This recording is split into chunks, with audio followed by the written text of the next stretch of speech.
Banned from Disney. This is no joke, people. Starting May 1st, Disney is banning several items from all of their parks, and I'm going to explain to you what they are and how you're going to be affected by these bans up next.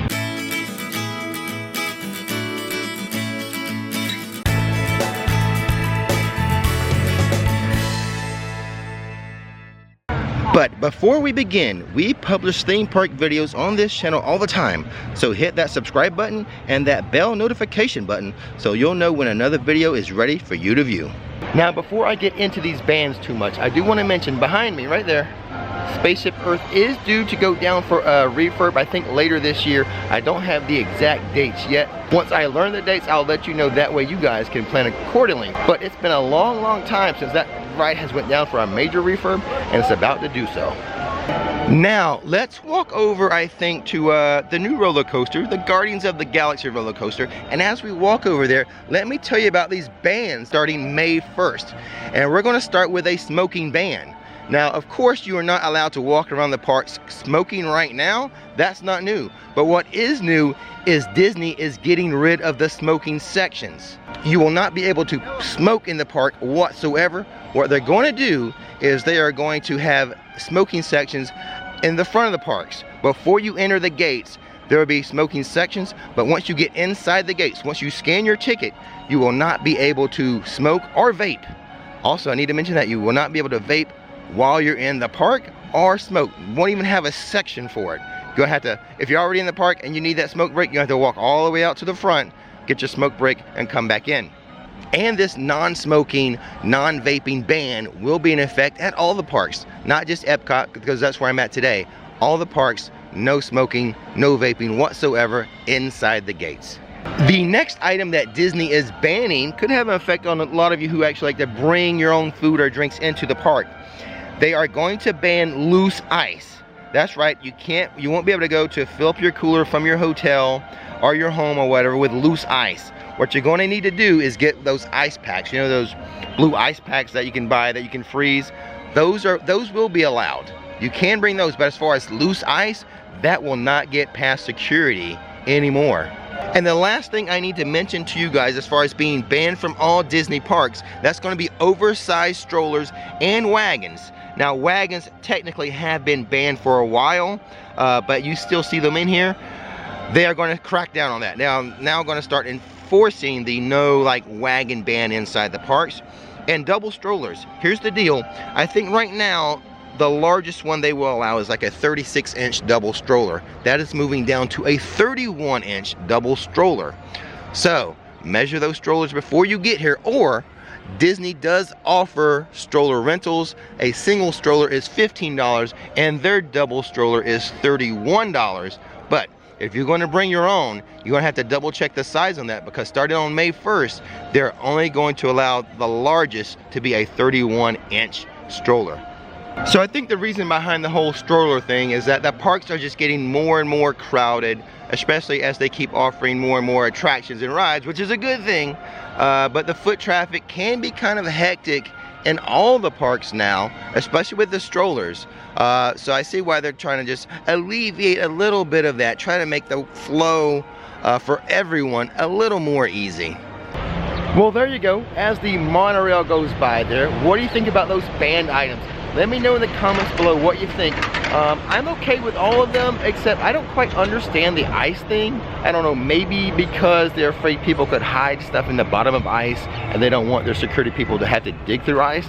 That's my only guess. I tell you what, if you work in security, let me know what you think the rationale is behind that ban. But enough about what Disney's banning, what they're taking away. Let's talk about what they're adding here at Epcot, which is going to be this awesome Guardians of the Galaxy roller coaster. One of, they won't say it's the largest, they just say it's one of the largest indoor coasters in the world. And as I'm putting up shots of this building, I mean, it is pretty massive. And we do not have an official completion date. My guess is that this will be ready next year. I would think by late 2020 this would be ready. But let me know your opinions. What do you think? When do you think it's going to be ready? I would say 2020 this ought to be ready. I mean, they're making pretty good progress. They've got the building structure done. Well, I know for sure we can say it's gonna be ready in 2021. They want to have a lot of this construction done by the time of the 50th anniversary of Walt Disney World Resorts. I love all these quotes on the construction wall, particularly this one. It's kind of fun to do the impossible. It is Walt Disney, it is. And another addition coming to Epcot is going to be a space themed restaurant, which is going to go well in this area because we're going to have the Guardians of the Galaxy. We'll have that space themed restaurant and Mission Space over here. Now I want to take a moment and talk about Mission Space just for a hot second here. I feel like this ride does not get a lot of love here at Epcot. I know I've only covered it once in my little over 2 years of vlogging, and that's when they did the refurb on it and they refreshed it. And the other vloggers that I watch, they hardly mention it as well. But it is a fun little ride. I'm still not feeling well enough to go on it today, otherwise I'd take you on it again.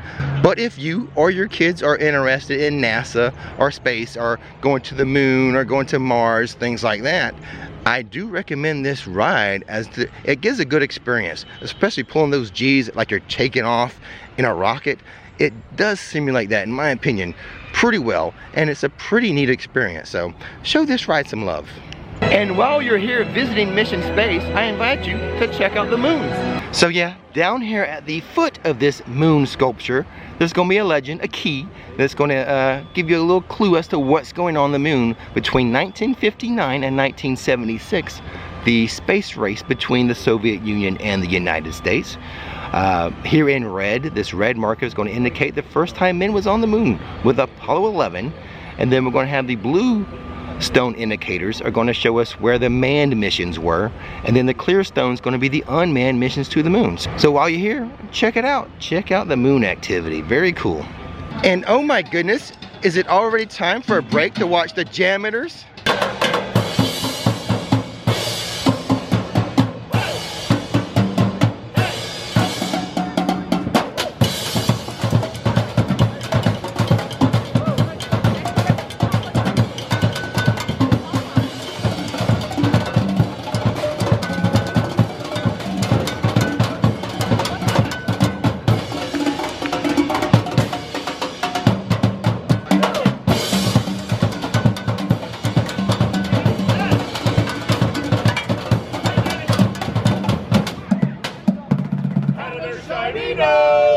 I don't know, those guys, they really should clean up their act. Well, the wait time for Mission Space wasn't too bad, but I really do enjoy Test Track. Let's go check on the wait times there. Let's check on standby and single rider.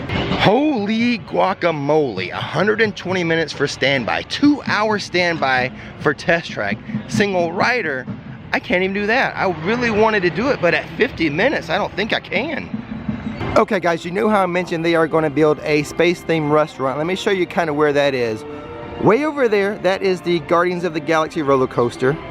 There we have Mission Space. We'll keep panning to the right, Test Track, and right back here, this is where I believe that new space themed restaurant is going. Here is a little closer look. We'll probably get buzzed by a Test Track car going by pretty soon. But there, oh, here it comes.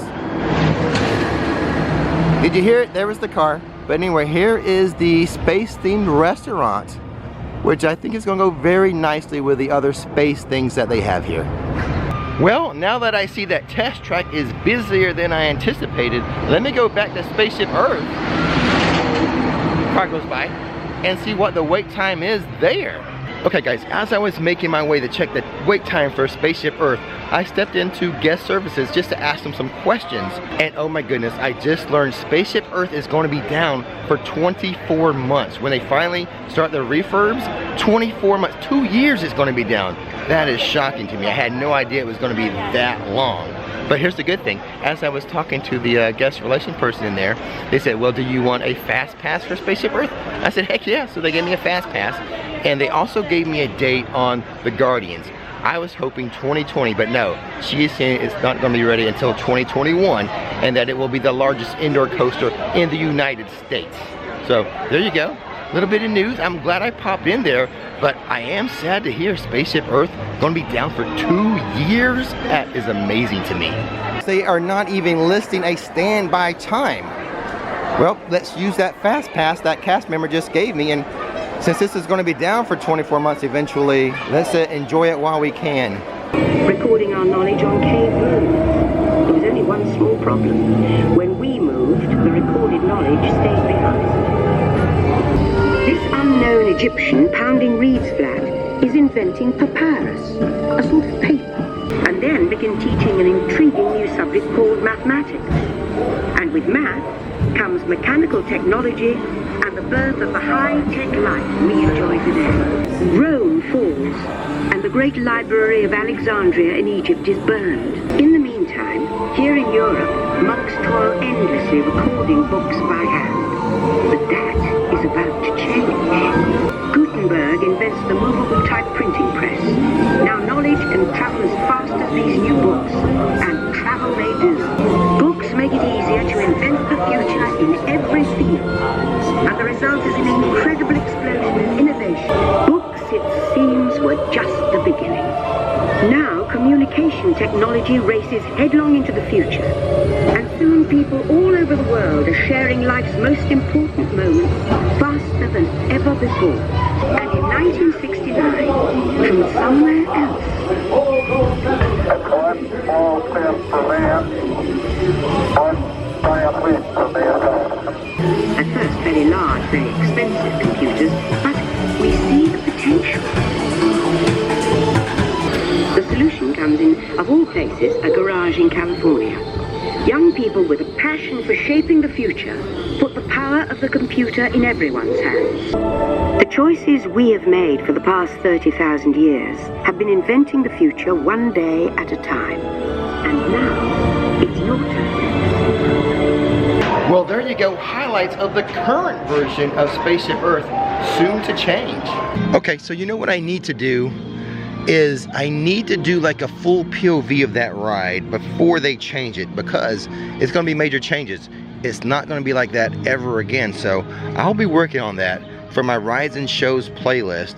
Full POV, I'll have good audio, I'll have good visuals, and we'll put that together so that we always have this version of Spaceship Earth. But as for now, I think I need to head into World Showcase. I'm getting a little hungry, and despite the fact that I've kind of promised myself I wouldn't be eating a lot of theme park food and such, my appetite is starting to come back from my illness, so I think we will go in there and see if we can find one dish that's not too expensive or too bad for me.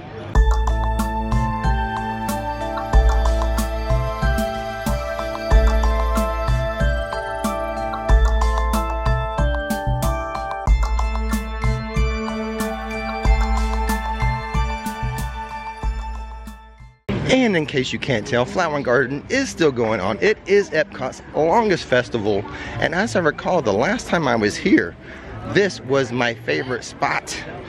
However, I don't think the portion size of the lobster is what I need. I'm needing something a little more. You know, the first time we were at Flower & Garden this season, I was on the lookout for a salmon dish, and I ordered the first one I came across, which was a smoked salmon stack. That is not really what I was looking for. I was wanting more of a salmon fillet. I know where that is today. Let's go check it out. So here it is over at the Flavorful Kitchen. This is the salmon dish I really wanted, and I'm gonna get it today. And here it is for $6, my citrus poached salmon. Let's give it a try. And here are my thoughts on the citrus poached salmon.